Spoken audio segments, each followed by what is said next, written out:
cold. On the 14th floor where the bathroom door don't lock.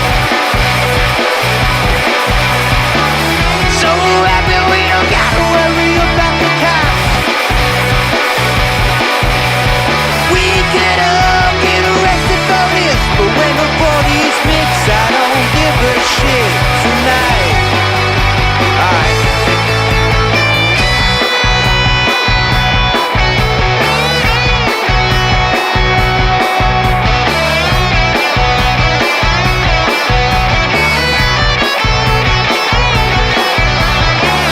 Now she walks in the bedroom fast, despite all the noise from the crowd. Now she's bedless on the bathroom sink. Her mother would be so proud. Gets on a deed and there's a line to go pee, but the bathroom looks like a war zone. Welcome in to episode 177 of Phired Up. Check us out at firedupsports.com. I'm Mike Gilletto. Joining me as always, Dom Console. We took a few weeks off, so I feel like I have to wipe the rust away. Yeah. How are you doing, Dom? What's going on? Not much.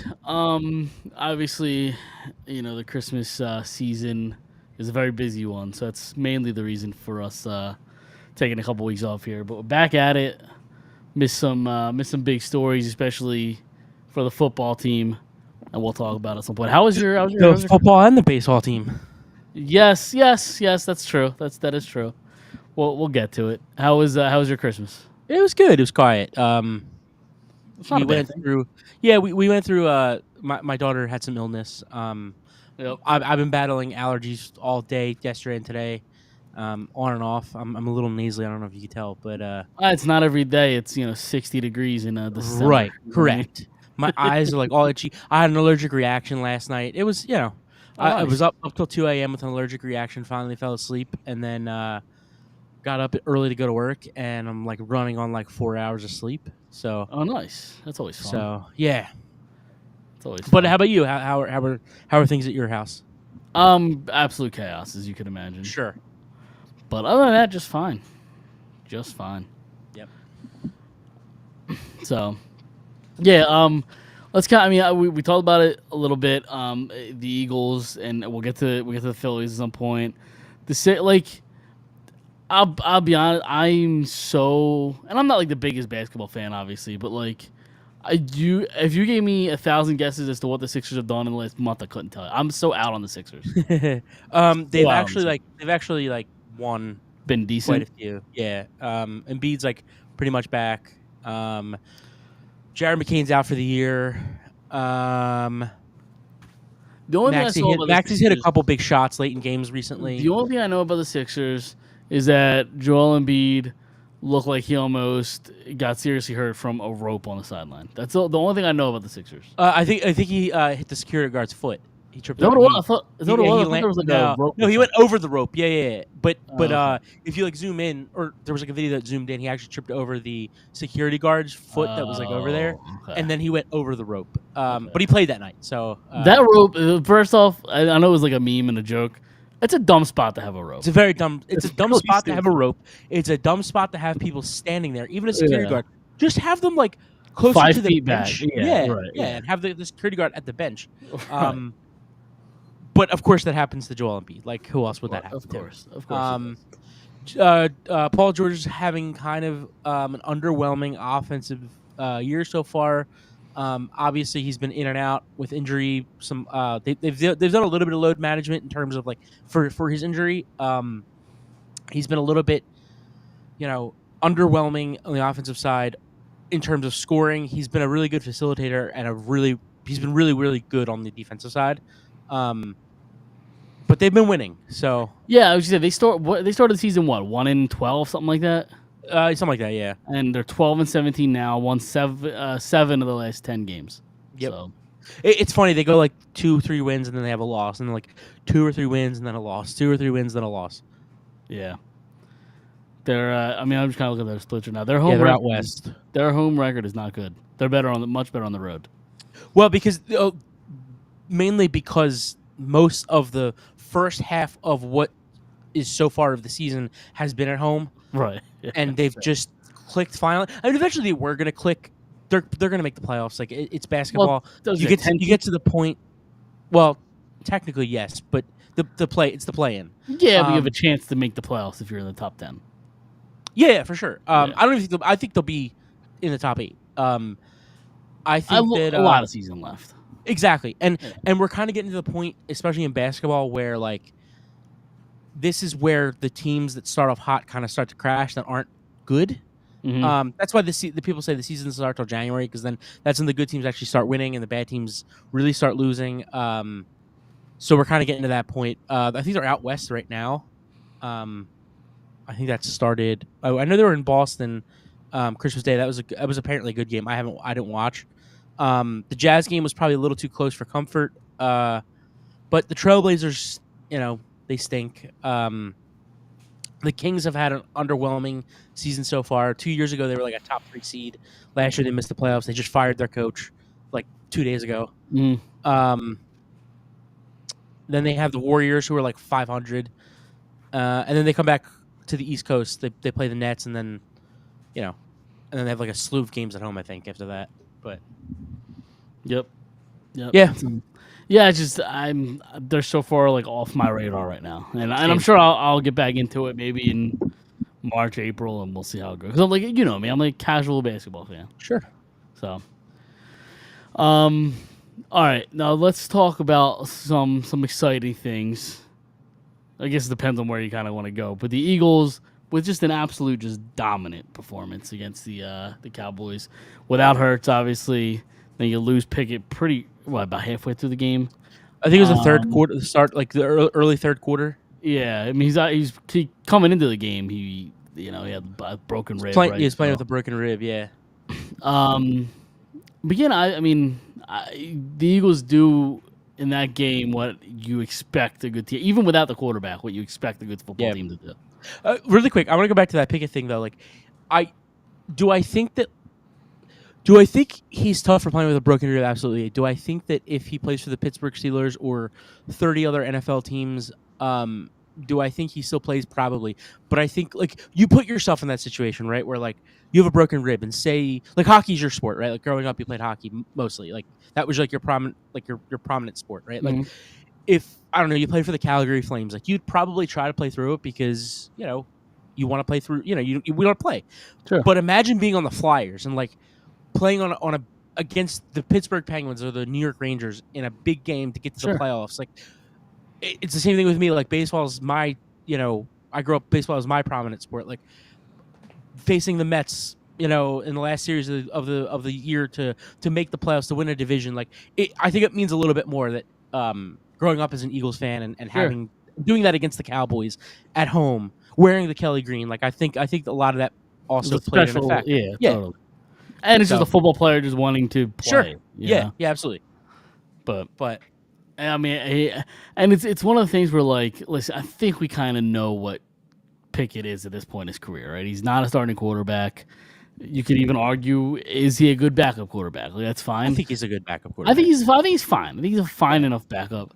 But one thing he does not do well, and this is the reason I think why he kept taking big shots, has no idea where pressure's coming from. Just hopes for the best, drops back, and if somebody's on his face, he just doesn't know it. And I think that's kind of what happened and why he got hit so hard. I think the Eagles, you could kind of say the same thing about Jalen Hurts, but I think the Eagles really rely on their offensive line to be able to help with that. Yeah. And Hurts obviously uses his athleticism and is more athletic than Pickett in getting out of those situations. Like when he sees it late, he's able to kind of get out of it instead of taking the big shot. Whereas Pickett just doesn't have the same. Also, by the time he recognizes it, it's too late. Also, Pickett's not a very big guy either in size or I'm sorry, in height and weight. So, it's a lot of people didn't think he was going to be able to be an NFL quarterback because of his hand size, because of his body size, because of those things that make non. I wouldn't say he's athletic, obviously, but like super athletic people get hurt. It's kind of like the Bryce Harper thing. Like, Bryce Harper heals a lot better than you and I do coming back from that surgery. So, like, for sure. Oh, if I Even if I had the Jalen same Hurts, injury, if I had the same injury Bryce Harper had, it would take me 4 years to recover. right? If and even Jalen Hurts, like Jalen Hurts, although he's not a very tall guy, big guy, he's got a lot of muscle on him. He's got a lot World of class yeah, athlete. right. So I just don't like Pickett's just not built like that. So Sure. there's also that component too. I think. Yeah, but one of the bright spots is, and I don't know that like you want to use controversy here, but like Tanner McKee, I think showed you some stuff. So here's the problem with Tanner McKee though. Let's say next season they go in with him as the backup, right? Mm-hmm. I think although Pickett's not as mobile as Jalen Hurts, he is more mobile than Tanner McKee. Like Agree. Pickett could get out of the pocket, if he was better at reading pressure. I think he's not as quick as Jalen Hurts is of getting out of those situations. Tanner McKee is a full blown pocket passer, step back, Sure. step up. Is that a bad and thing throw. though? Well, I think it's a bad thing if Jalen Hurts is your starting quarterback and you have an offense that's fully or an RPO. I sort of tend to agree with you, but back in the 2017-2018 season, I would say Wentz was a total opposite of Nick Foles. And Nick Foles came in pocket passer, and it worked. I think that Nick Foles and Carson Wentz are more similar than Tanner McKee and Jalen Hurts are. That's probably fair. Also, I trusted those coaches to make the adjustments for a statue quarterback, for a pocket You passer. trusted Doug Peter. Like I think they're kind of interchangeable. Not Steichen, Reich. Frank Reich Yeah, and sure. Filippo, like those guys, I trusted more than probably what I trust of the current regime. Yeah. And Doug Peterson over. But Nick I Sirianni. just think they have the weapons, right, with Saquon and Brown and Smith, where like if McKee has to play 3, 4, 5 games, I didn't think he'd get by. Okay, let me rephrase. Yeah. I think that if you could, let's say Jalen Hurts goes down, right, and at practice, and he's out for like 3 weeks, and they have a full week to kind of insert things for Tanner McKee to help him. I think they could succeed. That's not what I just meant. Like in the middle of a game, I think it's really tough. Sure. Well, yeah. To have a guy tough. like that who's the total opposite of what our starting quarterback is. I agree, but I think it's tough for any backup, no matter what his style is, to come in halfway through a game. But in theory, That's fair. sure, yeah, no, absolutely. Yeah. But I'm saying if you have an offense that has a quarterback being able to, there are design plays for RPOs. There's design plays for getting out of the pocket. There's design plays for him taking the ball and running it. All of those go away. So you don't think McKee has any future? I mean, the RPO probably stays because it's. I just think Jalen Hurts does more RPO with his legs than anybody else. Sure. So yeah, there's three options instead of two. Right. Yeah, no, I got you. So you don't think McKee has any sort of future as a backup quarterback on this team? I think he is the backup quarterback next year. It just worries me. That's all. Okay, Like, all right. It's just a little. As long as they're prepared to say, okay, if this in the second quarter, if Jalen Hurts has a concussion and Tanner McKee has to come in, and they're it's going to be tough either way. But I just I think that they're good enough to where in the following week, if they have a full week to say, all right, let's I think he's good enough. It's just.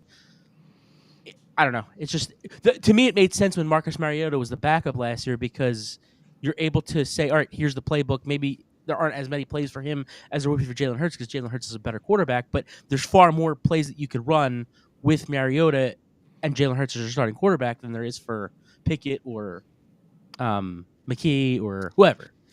I hear you, but I think a better quarterback. Like I think, and we haven't seen much from Tanner McKee, but like at this point, I would think he's a better option than what's his name, than Mariota, and Mariota.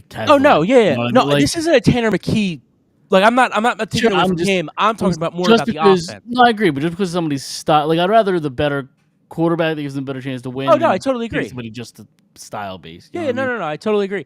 Mariota stinks. When he had to come in last year, it was brutal. But like, that's what I'm saying. Like Gardner Minshew coming in 2 years ago or whatever it was, like for those 2 games, they lost both games. They were horrible. Like I don't think he was bad in those games. I mean, I think one of the games I thought he was fine. He threw 3 picks on Christmas Eve. Like I could have swore one of those games he was not terrible, but they lost both games. But like it's I just don't think Gardner Minshew and Kenny Pickett are more alike in the fact that they probably can get out of the pocket a little bit.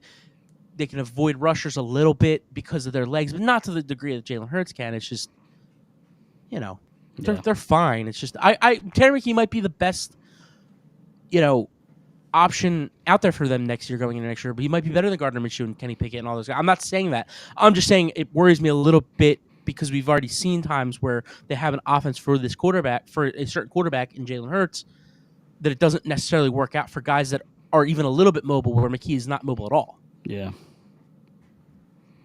Yeah, that's fair.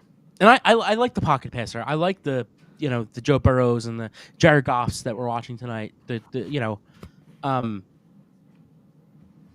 So this game doesn't really matter for the Lions, does it? I don't believe so. I think they're probably going to take these guys out soon. Because I mean, it comes. Week. I was gonna say it comes down the next week. The winner of that game wins gets the 1 seed. Yep. Which a sneaky good season. How are the Vikings 14-2? I don't get it. Yeah, they have a good defense. They but it's Sam Darnold. I want to say that their schedule wasn't the hardest thing in the world. I mean, you play who's on your schedule, right? Like we've heard that with the Eagles before. Like, you can only play who's on your schedule. Let's take a look. I'm looking at it right now. So the first game, they played the Giants, beat the Giants. Correct. Yeah. Second game, they beat the Niners. Who stink? Then they beat the Texans, who also are not anything worthy to wear last year. Then they beat the Packers. I told you before the season I didn't think the Packers would make the playoffs. They are, but they clinched. But they're going to be a 6 or 7 seed. So then they beat the Jets. They stink. Then they lost by 3 points to the Lions. Okay. Then they beat they lost to the Rams. The Rams are. I think people overrate the Rams a little bit, but it's Jekyll and Hyde with the Rams. Some games they look great, other games they're terrible. That's fair. They beat the Colts. Wow, did you just hear my cat? I did. She's crying for food. Sorry. What did you say? Who they beat the Colts. Yeah, they stink. They barely beat the Jaguars. Okay, that was like the weird game. Was that? It wasn't. Was that a London? To be fair, the Eagles no? almost lost to the Jags true. too. I don't know. Was that a London game? What week was it? November 10th. I don't have a week on it. I think they end in October. Okay, all right. They beat the Titans. Okay. Titans stink. They beat the Bears. Bears stink. Bears stink. They beat the Cardinals. They beat the Cardinals by 1 point. The Cardinals started off better. The last 6 or 7 weeks, they really have been bad. And that was in that 6 or 7 week time frame. Yeah. They beat the Falcons. The Falcons are like a 500 team. They beat the Bears again. They beat the Seahawks.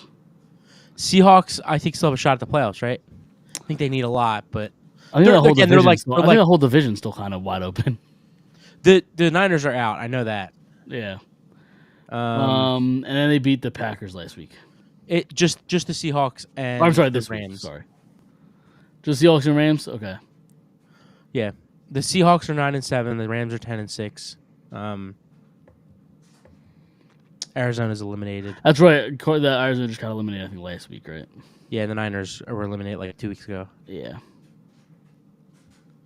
So the only other spot left is... Oh, the Seahawks were eliminated already. They were? Spot left, yeah, the only spot left is for the NFC South? NFC South, yeah. Winner gets in, I guess. I don't know who they play. I don't know. Do the Bucks Falcons play? I'm going to look at the Falcons schedule right now. No, they play the Saints. They play the Panthers, the Falcons. Yeah, the Bucks play the Saints. So I don't know what has to happen. So I guess if the Falcons win and the Bucks lose, then the Falcons are probably in. Although I don't know what their tiebreaker is. Oh, I feel like if Atlanta wins no matter what, they get in because last night they needed to win last night. Would they have? No, I thought the wild cards were already locked up. Were they not, or no? For the division, I'm saying. This is for the division. Well, the Bucks have one more win than the Falcons. You're right. So the Falcons would have to win, and the Bucks would have to lose. Yeah. Does that make sense? How many wild cards make it? 3. 3? Yeah. So you have the Commanders. The The Lions. well, as of right and the now, the Packers? Lions are the one. Yeah, the Lions are the one in the wild card. As of right now, Yeah. the Commanders are 2, the Packers are 3. Yeah. Okay. So All 3 are set. right. So yeah. So all it is I guess Falcons win, Bucks lose, then the Falcons get in. But if the Bucks win, they get in. If the Falcons lose, the Bucks get in. Does that make Right. sense? Right. So Atlanta, maybe that's why Atlanta needed to win last night. Right. Because if they lost, they were done. They were eliminated. Next week. If they lost this past week, they would have been eliminated, and Who? they won the Falcons. Right? No, Did the they Falcons win? lost. Oh, they lost. Oh, Yeah. sorry. They lost in sorry, overtime. That's They needed to win last night in order for, I To guess, next lock week it if up. they Yeah, I win. gotcha. Yeah. I got you. Now they don't have their own fate. I guess they need to win and the Bucks need to lose. Oh, correct. Yes. See, we got there. Figuring out playoff formats yeah. is a whole equation. We already know math is our favorite subject. Dude, it sucks being like either the Vikings or the Lions and having to go on the road like the first week of the playoffs. Yeah.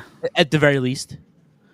Right, and they'll play. Do you have the bracket in front of you? Like who? Yeah. Like the Lions are the 1 seed right now. Who would they play? Is that the? The 1 seed in the wild card. They would play the Bucks. They Right. play the Bucks. Well, it's yeah. I mean, right now. Yeah, that would make sense. Correct. Yeah. Commanders would Bucks play or the Falcons. Rams, and then the Packers would play the Eagles. The Packers would come here. I'll tell you what. I don't love that matchup for the Eagles. No. Yes, they can win. Yeah. But it's a tough first round wild card matchup. Yeah. Now obviously That's also why you wanted Atlanta. I mean, if you'd rather play Washington, I'd probably rather play Washington in the first round than Green Bay. So you were kind of hoping that Washington would have lost last night. Did you see how that game ended? no. Well, not ended, but it was overtime, right? how it went to overtime. I saw it went to overtime. I don't know how. So okay, so the Atlanta gets sacked. Like it's like 3rd and goal, and it's like they're on like the 15. He gets sacked, throws a touchdown. He gets in, touchdown. They tied. I think they were going to go for 2, and they decided to kick the field goal. Kicks the field goal. They tied at 24-24. I guess Washington went 3 and out. Then Atlanta comes back out on the field like a minute left. They get into field goal range, and he misses it by 5 yards. 5 yards short to win the game. They go to overtime. They're inside the 5, Washington, and the refs missed like a what's it called when like the offensive lineman goes past the line of scrimmage on a throw. Oh, an ineligible man downfield. Yes. Yes. They missed that, and Washington winds up scoring, and they win the game in overtime. That's brutal. Yeah, I think Atlanta went out 3 and out in overtime or something, and then they punted, and then Washington went down the field and scored. It's brutal. Yeah. How is 'cause I haven't really been paying attention to like the Falcons all that much. How is Penix Jr. playing? He threw a really, really bad pick last night, but somebody he threw a pick last week too, the first start. But dude, Kyle Pitts wide open on the goal line, literally went right through it. He looked like you on Thanksgiving, went right through his hands, and then somebody else got I'll it. have to bring that back up. And people were like, so it was really funny on Twitter. A couple people were like, "That's why you don't throw to Kyle Pitts," or like, because he went up throwing. I forget what it was. It was something funny on Twitter, but like it was a dead touchdown. Nobody was around him, and it just kind of like hit off his hands. And Is he just not picked it good? off. Dude, I thought he was. I know you draft did. night, he was going to be a Hall of Famer. I said he's going to Yeah. be the best player in this draft class, and he's Yep. been ass. Terrible. The start of the season, the first 8 weeks of the season, he was actually like pretty good. I'm like, oh, he's finally figured it out, and he's got 6 career touchdowns. None of them are in the United States. It's crazy. So they should expand to London, and then he could go play over there, and then he'll be a Hall of Famer. Right. I think he's got 1 in Mexico. He's got like 3 or 4 in England. I mean, I guess it can. 1 in Germany. This is what, his 3rd year or 2nd year? No, this is like his 4th or 5th year. He's been in the league that long? Yeah. I could have sworn it's been his like 3rd year. But I guess it could take these guys longer. Like, it took a while for Gesicki to be like useful. Yeah, I just don't know that like they use Gesicki right. Like, dude, Kyle Pitts is like dropping wide open passes. Yeah. Like, Yeah, and you weren't alone. I think like everybody thought he was going to be great. Yeah. Like 2021 first round pick. 2020, so yeah, it's his third year. It's 2020. 2025 almost. Actually 21, 2021. 22, So it's his fourth 23, year. 24. Yeah. I said fourth or fifth. Okay. You close said enough. second. Well, I said second or third. You said fourth or fifth. We were both kind of right there. But you know, I remember the big debate going into that draft was like, do you take a tight end that high? Because where did he go? Right. 10 over or 5? Where did he go in the draft? Earlier Was than he, that, I was he think. top? Was he top 5? He was number 4. 4. Who went after him? Do you have that? I can look it up. Like who was available that they could have taken? 'Cause I'm sure there's somebody much better than. I know one guy off the top of my head, Devontae Smith. Yep. Oh, so that would have been Did Chase go 3? Was that draft, or was that the draft after? Jamar Chase went 5 that year. So it was Trevor Lawrence 1, Zach Wilson 2, Trey Lance 3, Kyle Pitts 4, Jamar Chase 5, Jalen Waddle 6, Penny Sewell 7. Penny Sewell's like a really great. Ridiculous. Yeah. J.C. Horn went 8. Better Patrick than Pitts. Surtain went number 9. Better than Devontae Pitts. Smith went 10. Better than Pitts. Justin Fields went 11. It gets worse. But It go gets ahead. worse. Micah Parsons went 12. Better than Pitts. Rashawn Slater went 13. Better than All, Pitts. like all pro. Yep.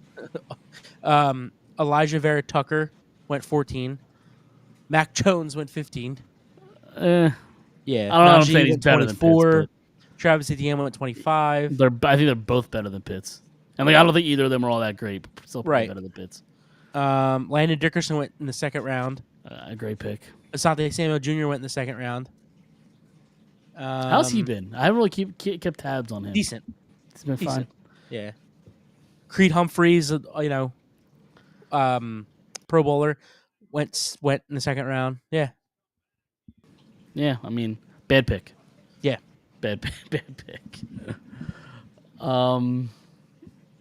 So all right, the big debate, because obviously we talk about it.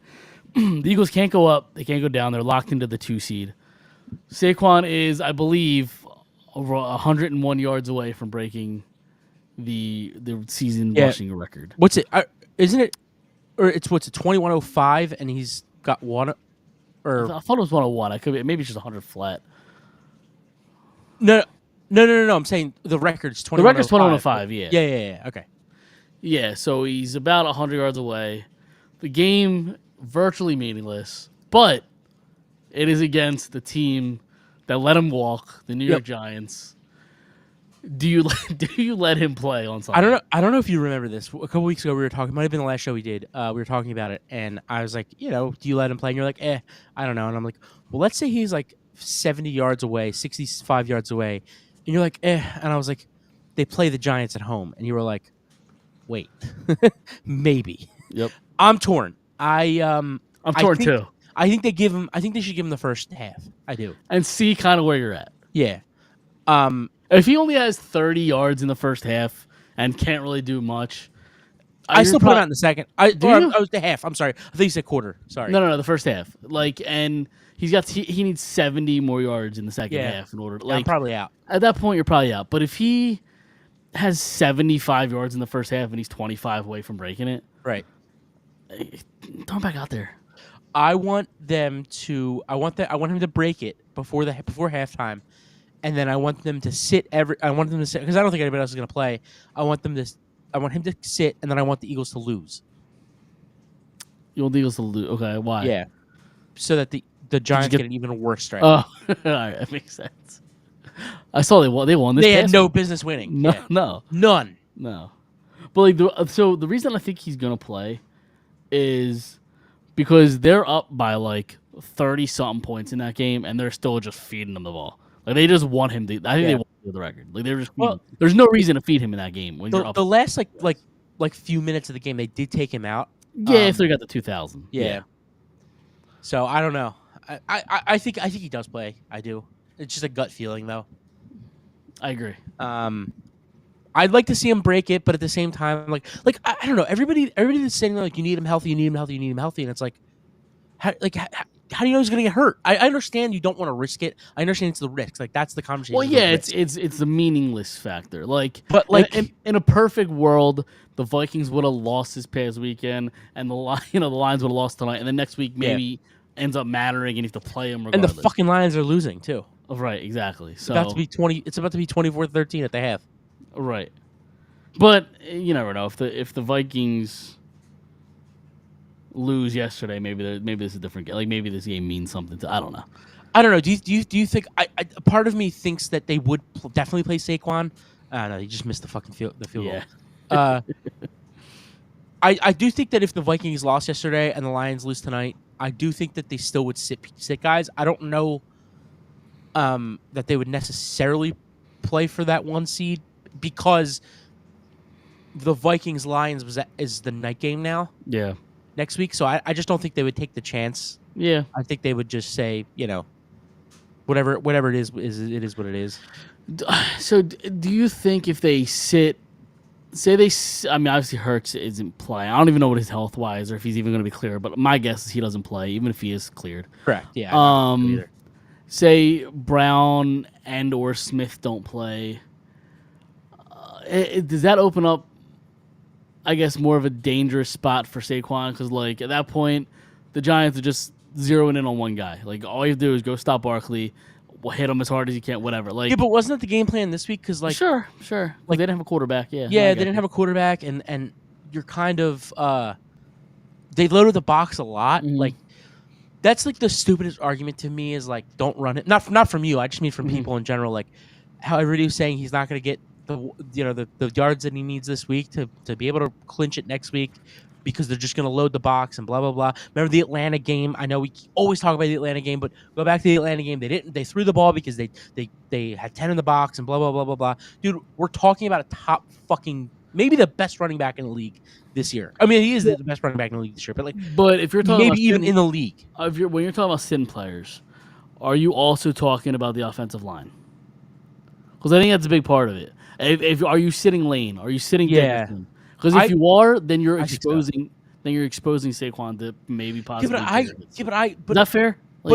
But I think they have good backups, and I think that but they're not Lane Dickerson or Lane Johnson. Like, but they're playing the Giants though. Like that's number one, and number two. We're again. Did Saquon not ever have 100 yards on that dog shit offensive line? Sure. In New York. Sure. I'm just looking at it in like. Listen, I'm all for him playing. I would love to see it. I'm gonna be on board. I hope he does play. But I'm just talking like logistically in like a meaningless game. The game means literally zero. It's like, do you want him taking those shots when your offensive line that got him to this point won't be in the game? Essentially. Again, I think that maybe they play them for a half. Maybe they say suit up for the half, and if we're 20 yards short going into the second half, we'll sit you guys and we'll see if he gets it. Do I think that's crazy? No, I think that's like a thing. I just don't think the Giants are going to be playing for much. I really don't. I don't think they really care. Like that's the thing is like all these people that are. Like, I saw somebody say yesterday like, well, the Giants aren't going to let him do that. Like, what the fuck does like a guy that didn't play with Saquon last year give a shit about what he feels about the Giants? I agree with that sentiment, but like at the end of the day, they're athletes and they're going to try to stop him regardless. They're so checked out. Like we're talking about. Are they though? Yeah. I understand the team is terrible. They're awful, but at the same time, it's guys that are maybe playing for their next job next year. You know what I mean? Like it's. I just don't think that's 1 week. Like I think that's a full year thing.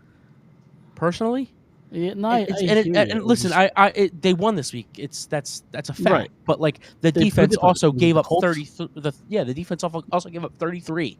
Yeah. Like, no, I don't think they're very good, but I think I do think athletes have a lot of pride, and I think once the game starts, they're going to want to play.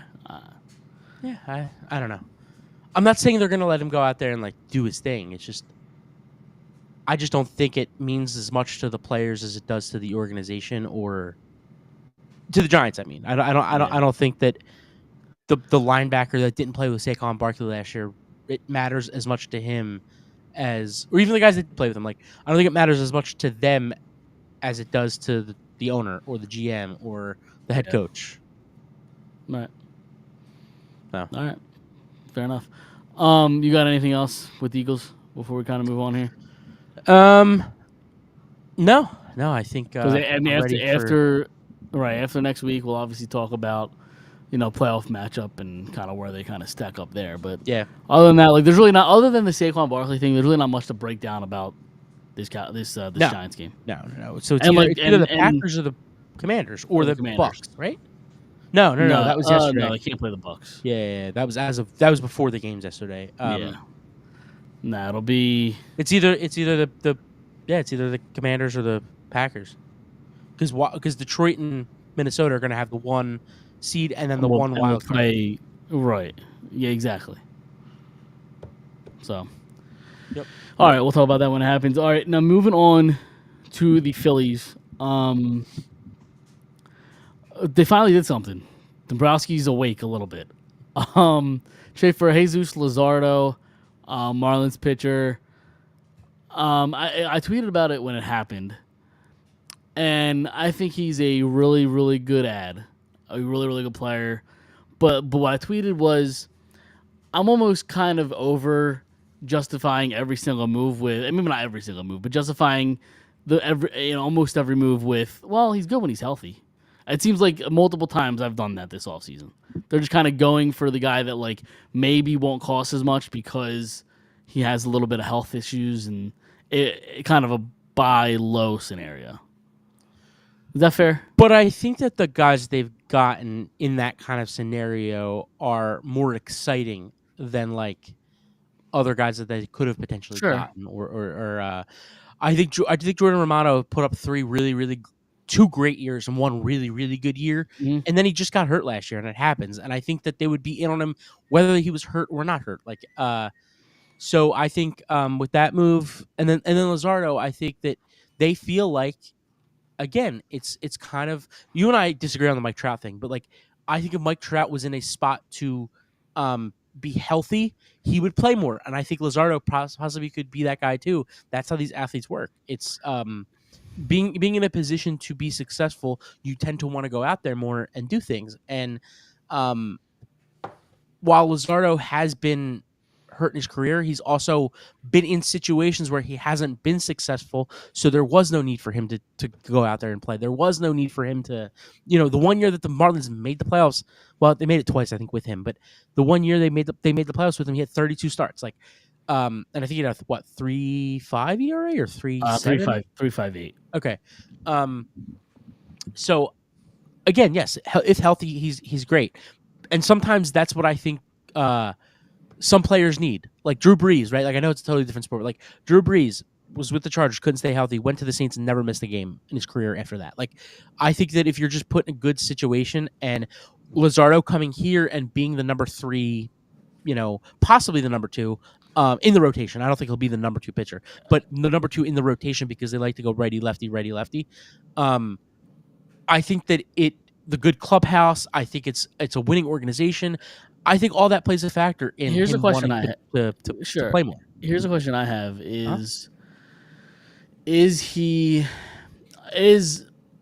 with this being their, I guess, quote unquote big move, does a 4.29 career ERA get you all that excited that that's their big move of the offseason?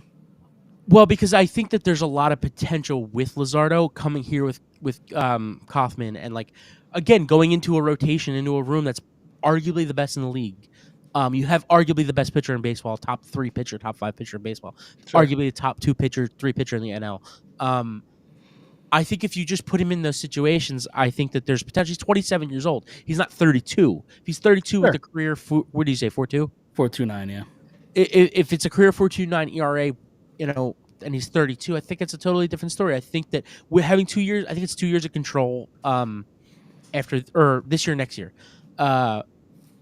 before he has to get paid. Like, I think that these next 2 years could show you a lot. And dude, Zach Wheeler was the same thing. Like, Zach Wheeler couldn't stay healthy in his career, came here, and you can't get him off the mound. Like, I just think things change for guys when they go into a winning culture and a great clubhouse. And did you see his interview today? I did not know. There was an interview today. I might have been on Crossing Broad or one of those places. I'll check it out.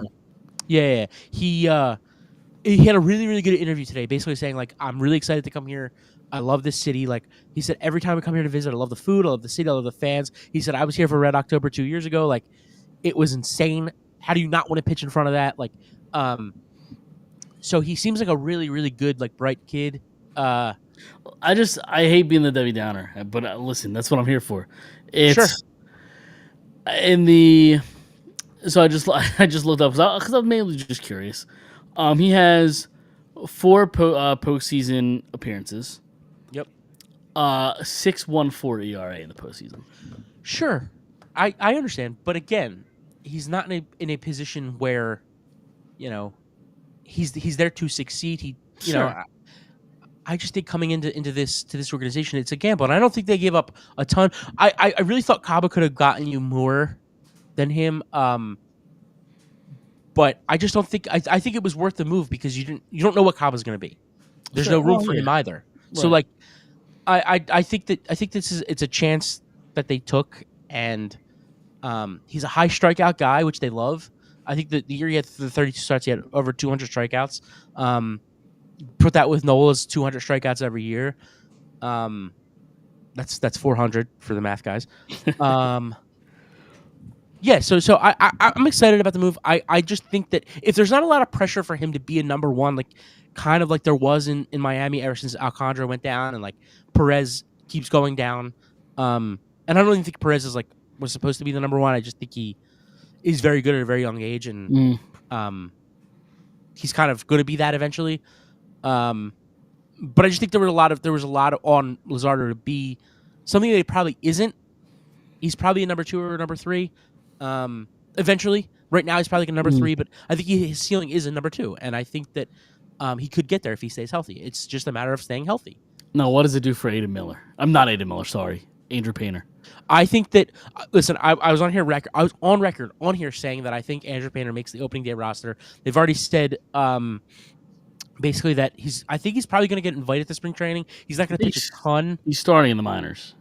But he's starting the regular season in the minors. They're going to get him. I think they said that he's not going to play in the spring training. He's going to get bullpen sessions. That's what it was. They're going to ease him back into it, and then they're going to start. They're going to ramp him up in the minors, and then around like June, July, they're going to see where they're at, which makes sense because like Ranger hasn't been healthy the last few years. They had a couple injuries last year. If he does come up in June, July, August, and he's ready to pitch, and you think he's ready to be handed a spot in your rotation, then you could look at your rotation and maybe Ranger say, "Hey, Ranger, we think you're really valuable out of the bullpen. Yeah. Go to the bullpen and kind of slot in Andrew Painter there." I think that it's a cross that bridge when we get there kind of thing. Yeah. Like if Ranger's really struggling, he's a free agent at the end of the year. You could probably sell him cheap. You can move him to the bullpen, things like that. I think to be honest, instead of selling him cheap, I'd rather just keep him in the bullpen. Like, because even if he is struggling, we see what he becomes in the postseason. Yeah, but if he's getting hit hard, like that's his issue. Is like when he gets hit hard, he gets hit really hard, and they tend to lose. I don't want that out of my bullpen guy. Sure. So and then they're not going to pay him at the end of the year. So I'm not saying I'm against that idea. I just think they should look at all options. Yeah. But if he's rolling, they may say, try to go to a 6-man rotation, maybe even. I mean, I don't think Christopher Sanchez goes to the bullpen, but that's possible, I guess. I think Rangers more likely to go to the bullpen because Sanchez has more of an ability to go deeper into games. Like Sanchez can go 6-7 innings if you need him to. I think I have more trust in Ranger going 6 or 7 than I really do. Yeah. At least in their careers, not last year, but maybe here or there. But like, I guess what I mean is over the course of a season, I think Rangers' arm proven he can't go 6 or 7. Well, I don't think Sanchez proved that either last year. Yeah. I think they have a problem with both of those guys. The difference is that Sanchez is younger and has had a shorter career so far. So they know how to. Okay, we can't let him be like Ranger again, where he just doesn't go a full season. We know the adjustments we have to make. Maybe they have to go to a 6-man, and they say, sorry, Aaron, sorry, Zach, but like this is the better for the team. I know you like pitching every 5th game, but this is what's better for us. And if that means they have to do that, I think they could do that. Yeah. They have too many pitchers. They realistically have 7 pitchers. Well, Taiwan isn't really a realistic thing, but he is Yeah. to them. No, you said it a couple months ago. Send Taiwan to Taiwan. Just send him away. Like, Yeah. there's no reason. Like, I don't expect him to be on the opening day roster. Do you? He'll be here in spring training, I think. And then see ya. I really Depending on how he pitches, but I genuinely feel like they will try him in the because I think that if they would have done it already if they really truly felt like they weren't going to try it. They're gonna have to pay him the money anyway. Right. How I think they're gonna handle it is invite him to spring training, see how he looks, see how he pitches. If he gets rocked in spring training, I don't think they should put him on the opening day roster. I don't. No, I don't disagree with that. But if he even looks okay, I think that there's discussion about potentially keeping him in the rotation somehow. Rotation or bullpen? Yeah, and then if they really can't get there, then it's talking about bullpen. If you keep him in the rotation, who's the odd man out? I don't know. I'm only going off of the things that they've said. The only scenario where Taiwan Walker is on this team come April is he pitches fairly well in spring training. Are you saying that as fact or as your opinion? Both. I don't think that's fact. I think the opinion is legitimate. I don't disagree. I think the only way he could be on the team is if he pitches decent in spring training and he's like a long relief guy. That's it. Again, I don't disagree with you on an opinion level. I don't think that's fact for them. Truly. He wasn't terrible 2 years ago. Yeah, he wasn't fine. terrible 2 years ago. His 15-win season, he was a fine number 4 or 5. Fine. He was fine. And I think that they feel like, okay, we saw the ceiling, we saw his ceiling, and we saw his basement. Let's see where he is going into this year. And I agree that we'll invite him to spring training. He's still on the team currently. They're going to say, we'll give you a shot at the rotation because of the money you make, because you've been in the league this long, because we respect you, we like you as a person. We're going to give you that shot. And I really think if they feel like he's getting hit hard in spring training and can't do anything, they will then decide bullpen. Yeah. But I do think that they're going in thinking potentially rotation because they feel like having so many guys at the same position. You can look at last year. 7 starters went down. Like, and they were getting guys that you never heard of, like to start games. So like, you might see Joe Ross, you might see Taiwan Walker be in the rotate or be in the bullpen, but they might get those games where they have to start here and there, and I think that they really like that. It's a shame Spencer Turnbull wouldn't work out. He just can't stay healthy, man. It's just not worth it. I still put some of the blame on how they handled him. Like he might have gotten hurt anyway, regardless. But like the way he was pitching his ass off early, and then they just kind of sent him away because Taiwan was coming back. Like, yeah, but I don't think that's why he got hurt. No, well, not necessarily why, but I just the inconsistencies I think could kind of fuck with your arm. Like I don't think they're 100% to blame, but I don't think they're maybe 50% to blame, but 10% of him getting healthy, maybe. I think I do put it on them. Well, getting healthy or getting hurt? I'm sorry, getting hurt. Sorry. Okay. Sorry. Yeah. Yeah, I don't know. I just don't like the way they handled that situation. I agree with the first part, meaning, do I think he should have stayed? Yes, probably. But that doesn't mean he wasn't going to get hurt. Like, he gets hurt every year. Yeah, for sure. And I think that we're like, all right, low risk, high reward last year. Sure. We can't afford to do that anymore. Yeah. That's fair. Oh. And then they bring in another left-handed outfielder. We haven't talked about that. We haven't. Who? Max Kepler. Max Kepler. Yeah, I was trying to blank on the name. If I'm being honest, like I'm not all that. Like, No. Like I think he's slightly better than Austin Hayes. Slightly. Yeah. He's actually very good defensively. But which Austin Hayes is not. No, for sure. But like, as my everyday left fielder, like. No, I don't disagree. I don't know. I think that again, it's low risk, high reward. I know it's 10 million, 1 year, 10 million. I think it's a little bit of a low risk, high reward. If he stays healthy, the years that he does stay healthy, he could potentially. Again, there's that phrase again. Well, he's great if he's healthy. No, for sure. but I think he's had less injury problems than Sure, it's for sure. some guys. But it was just I think last year he played like 105 games, 17 homers. I think it was, or no, I'm sorry. I think it was the year before. I think he had 8 homers last year. But um, I just think that they feel low risk, high reward. If it works out, it works out. If it doesn't, at least unlike Austin Hayes, where they moved for him at the deadline, I feel like they look at Kepler and say, "All right, we'll give you the first half of the year, and if it just doesn't work out, then we'll have to upgrade left field." At the 31 deadline. years old. 31 years old. Yeah. He had a batting average of 253, 8 home runs, 42 RBIs. Like Which 253 you take if he hits like it's 15. 26. No, 25, 24 homers. You know, Where do you have him in the lineup? 8, 7, 8. I don't think that.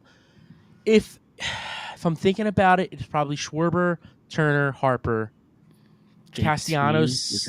No, Castellanos / Bohm 4 and 5, whichever way you want to do it. JT 6, yeah, Kepler 7. Stott 8. Stott 8, and then Marsh 9. Marsh But again, 9. like you're going lefty, like all lefties, like, Sure. and they hate doing that. Yep. Just doesn't make any sense. No. Are they done? Do you think? Well, I don't know because everybody's saying, "Oh, this is the big move. This is the big move." We had no idea Luzardo was gonna be. Sure. There was no but, dude. And the Phillies are so good at keeping things, in Under closed wraps. doors. Yeah, like there was nothing on the Brandon Marsh trade. There was nothing on the the Noah Syndergaard trade when they traded for him. There was nothing on the only guy under the Dombrowski tenure that was like talked about a ton and actually happened out was Trey Turner. Sure. And like And that was a lot of the like, reason. A lot of the reason that happened is because of Bryce Harper. Like, I Sure. think that's the reason why we heard Turner's name so much. Yeah, before that. absolutely. Yeah. Even the Castellanos and Schwarber thing, like nobody knew they were going to sign both of those guys. No. Maybe one of them. Like there was chatter about potentially. We talked about. I want Schwarber. I want Castellanos. But to be able to sign them both, like Sure. no, I don't think anybody really saw that. So Austin Hayes, like I don't think anybody saw that coming. Like I just think they're very good at keeping things under wraps. So like, do I think they could potentially trade for, a guy that we have absolutely no idea about? Like, yeah, sure. Yeah, I just think they need another bullpen arm because you're losing Hoffman. Yeah. And you need another bat, in my opinion. I think I honestly think they're done with the bullpen, but I agree. I would have gotten another guy. I think they're really high on Joe Ross. Did Hoffman sign anywhere yet? No, but he wants to be a starter. He was. That's so why. good. That's why I think he's holding out a little bit because I think there's a special place in his heart for us, and I think that he's testing the market to see, really, is there anywhere that will give me the potential to start? Just like the Mets did with Clay Holmes. They told Clay Holmes, we'll give you a shot at the starting rotation. I think that there's a chance that Hoffman could say, all right, there's really no market out there for me as a starter. I'll sign the 1-year deal with the Phillies, and I would do that. yeah. If he's fine with the role that he has in the bullpen, Hoffman, from like where he started, I think they've done a tremendous job with him, and he's been fantastic the last couple. Aside from the playoffs last year, but yeah, but it's yeah, one moment, like you know what I mean, like that could happen at any time.